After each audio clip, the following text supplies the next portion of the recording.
There's a massive high school football scandal going on in Ohio right now. And boy, this is crazy. So last week in Ohio, we had the Region 16 semifinal between Taft and Indian Hill. Obviously, two really good teams going up against each other. And to keep a long story short, basically Indian Hill ends up winning after Taft is driving and they fumble the ball at the goal line and Indian Hill recovers in the end zone, ultimately winning them the game. Obviously, this ends Taft's season. The players, coaches, whatever, are really upset about it. But then after the game, Indian Hill's athletic director goes up to Taft's AD and says, "Hey, we got a problem." And by the way, I talk about stories that ESPN doesn't cover, so if you want more of that, make sure you're following. "Your players absolutely destroyed our locker room." He said there was damage to the walls, the ceilings, the floor, like everything was damaged. So the AD from Indian Hill ends up filing a police report about this. So the AD says that they don't want to press any charges, they just want the incident documented. And everyone, including people, news, media, whatever, starts to go at Taft for this. Like they were getting a lot of heat. But it turns out the AD failed to report a pretty big fact about the story, because the locker room was already destroyed before the team even arrived. And thankfully, a member of Taft had a video they recorded before the game, timestamped at 5:43 p.m. when the kickoff was at 7, showing the damage. And also another coach who played there last year and this year, saying the holes were already there. I decided to do my own investigative work on this whole incident. This is the after,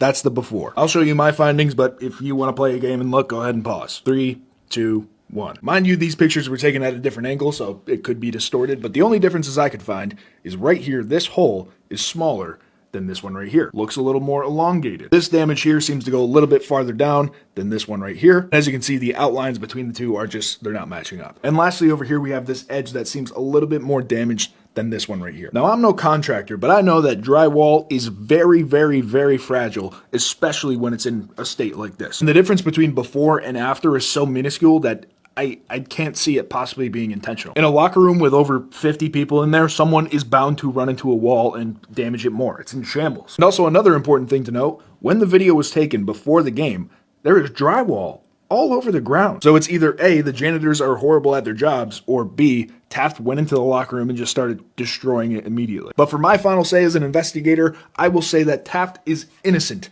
in their accusations that they destroyed this locker room. But as always, let me know what you think and who is in the wrong in this situation.